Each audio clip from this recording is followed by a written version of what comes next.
What's going on, guys? So I think we're, video 4 now, right? I believe so. So go back and check out all the other videos. We are at the Riverstone factory in Topeka, Indiana. This is such a cool place. All they build out of this factory are Riverstones. 4 a day, takes a week to produce a unit, and the finished product is pretty dang special. It's different. It's different than what almost anybody else in the industry is doing. This is kind of that call to quality that a lot of people are always asking for, and Riverstone's doing a lot of things right. Now, I hope to get them on board with the RV Star program, but we'll talk about that later. That said, this video is going to focus in on a lot of things that you don't see beneath the surface, things that are covered up, because there's always a lot of questions when it comes to this stuff right here. Hang tight. I'll be right back.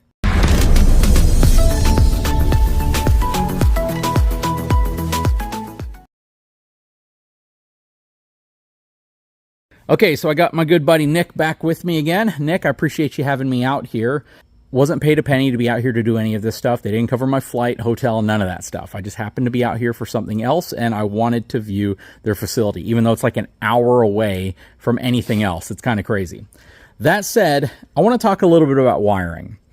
The perception in the industry, and this has largely been advanced by the call for this from people in forums, as well as one manufacturer, Brinkley, who opted to go with a wiring harness over individual wires that are ran through an RV. Now, I've been a big advocate for cleaner wiring. I haven't necessarily been a big advocate for wiring harnesses, because I personally don't feel as if they're needed. It's great if you use one, because cosmetically things look really good bundled up, and you probably eliminate some waste.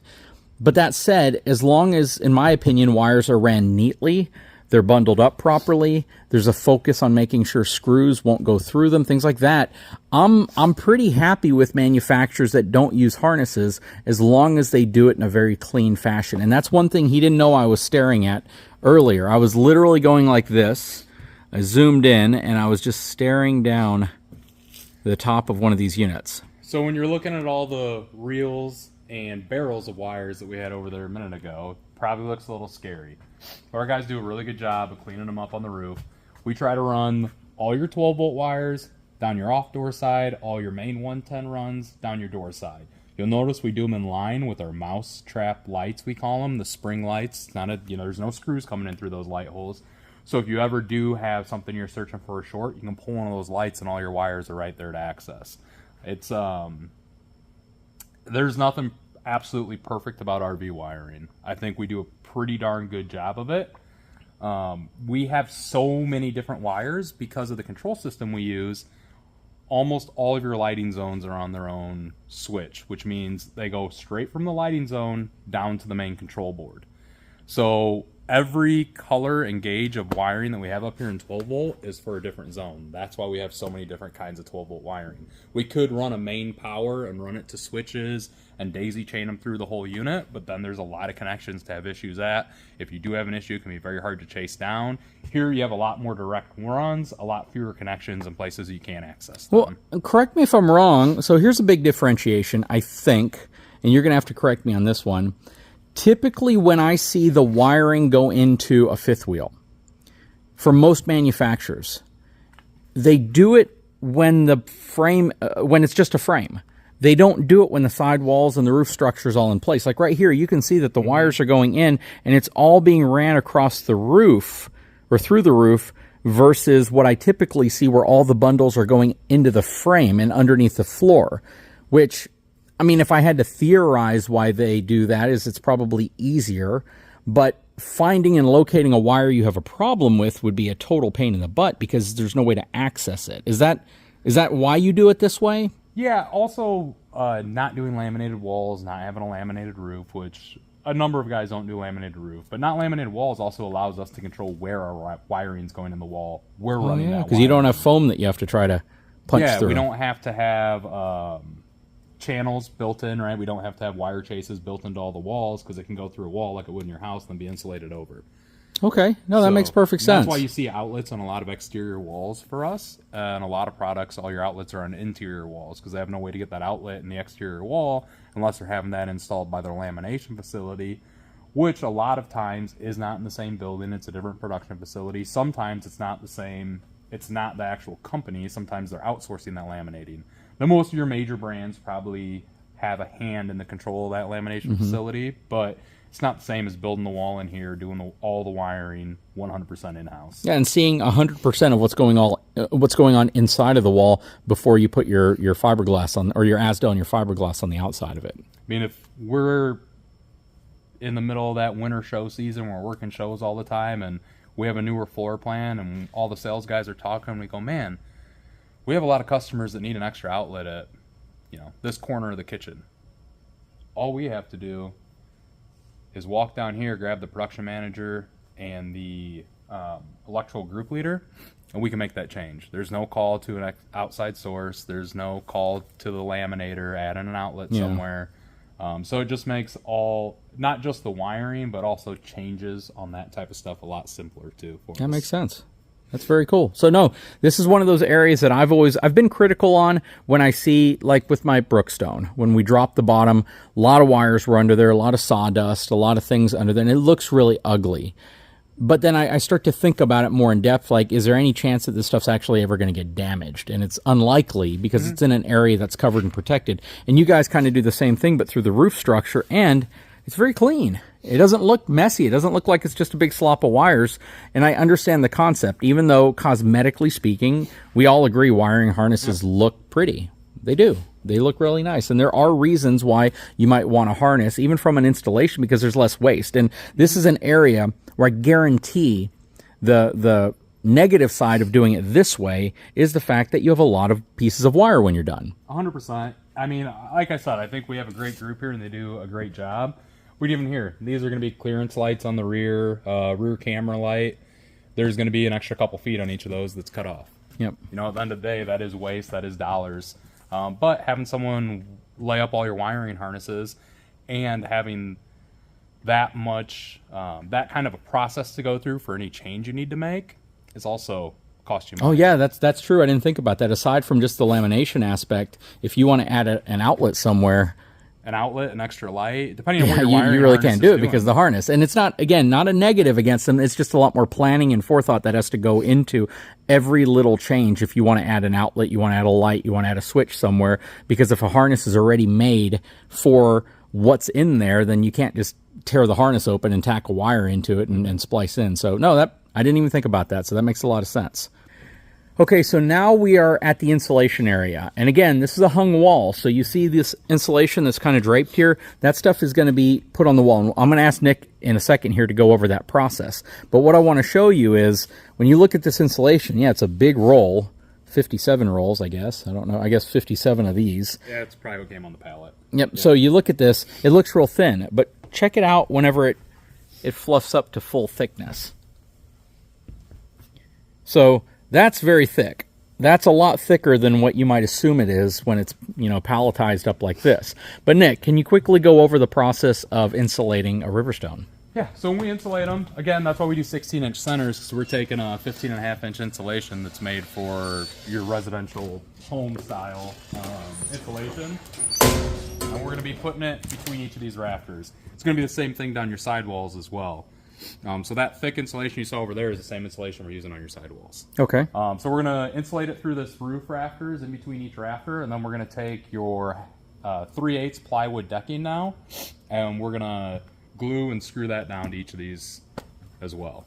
Wow, I'm taking a look at where your AC units go. That has to be the most reinforced area I've ever seen for an AC unit. We're using all 15K Quiet Whisper ACs. You notice the vent is plugged?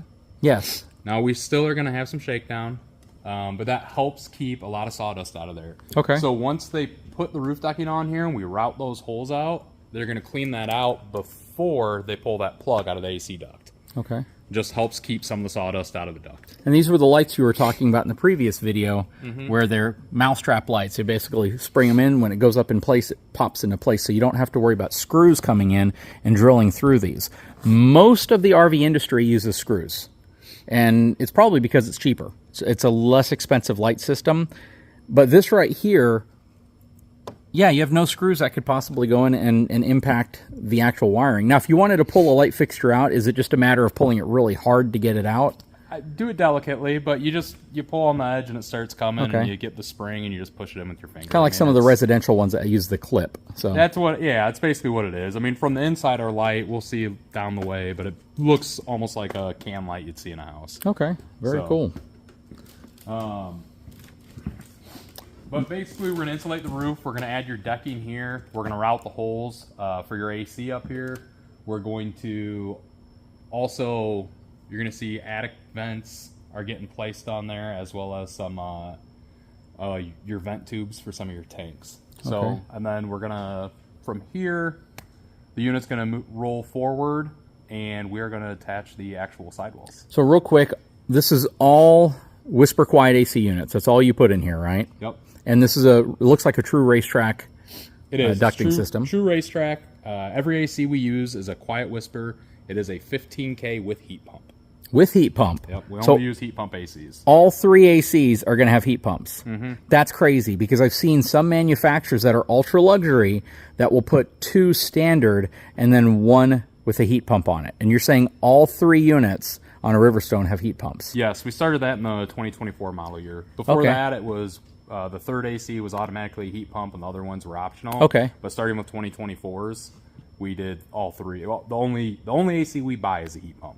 So all 3 of them in 24. That's really crazy because they are significantly more expensive than a non-heat pump version. Yes, they are. As much time as our customer spends in the unit, though, they get a lot of use out of them. And most of our customers are in campgrounds.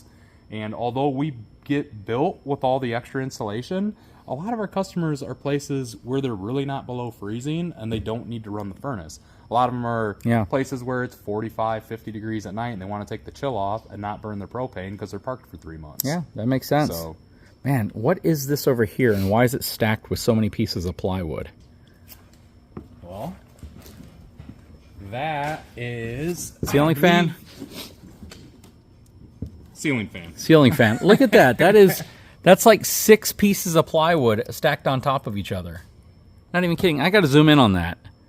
Check that out. Want to make sure that baby's solid. Yeah, that ceiling fan ain't going anywhere. That's crazy.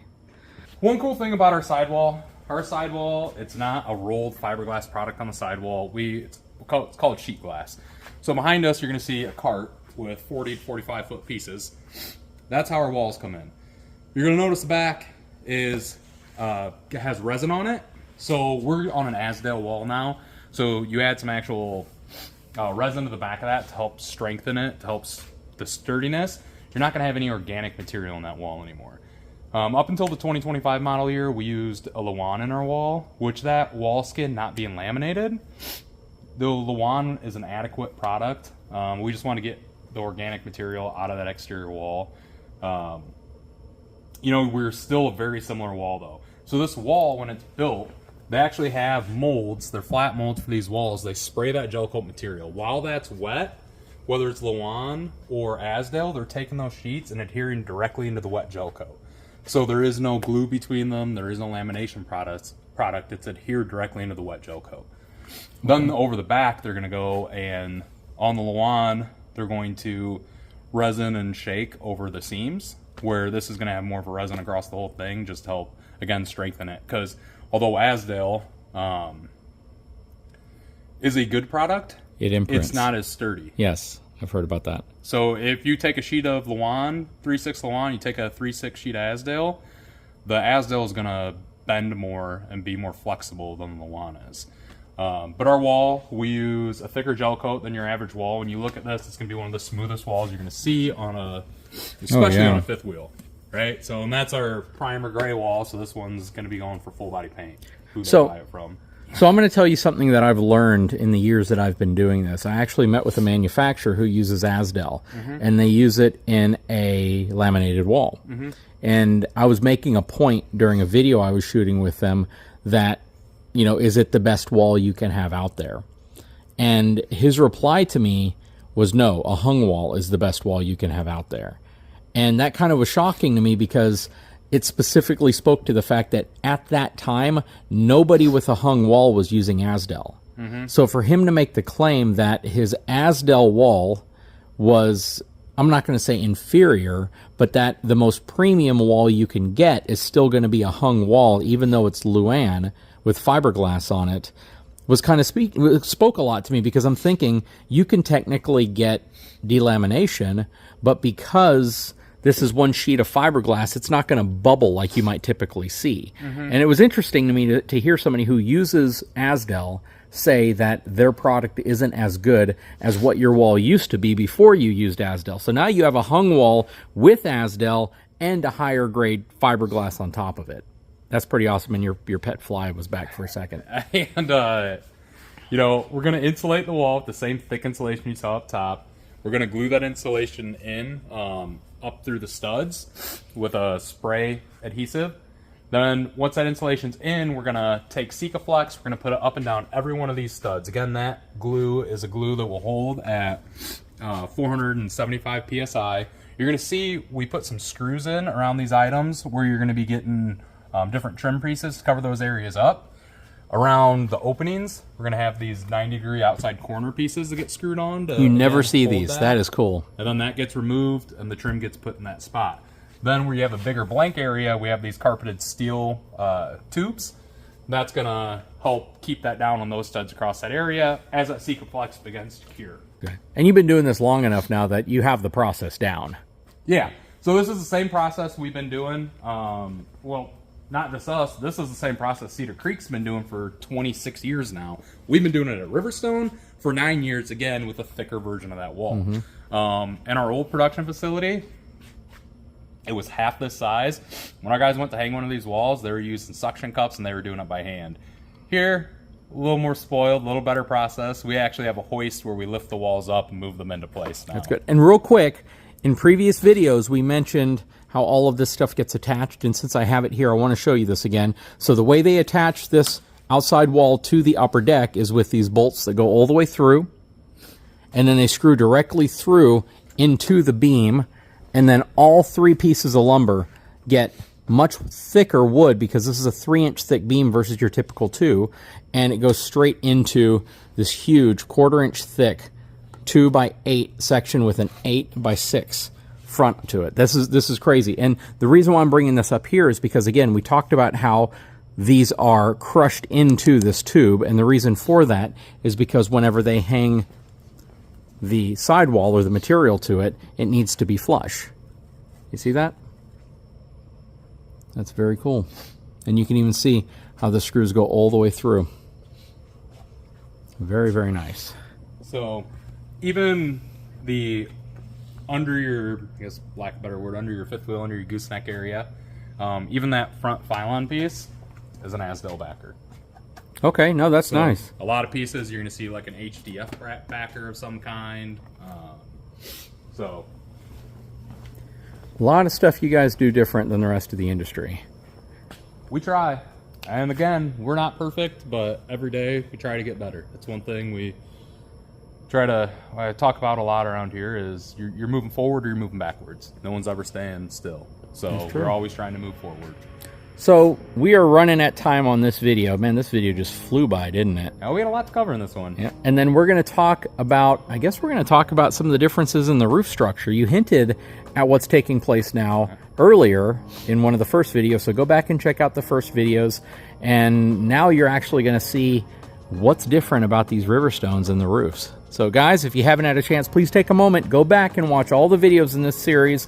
If anything, it'll give you kind of an entertaining evening to go through a bunch of videos about Riverstone construction until you get to this one. Then once you watch this one, the next video is going to talk about the roof structure. Guys, if you haven't had a chance, please take a moment, subscribe to the channel, give me a thumbs up. We'll talk to you again very, very soon.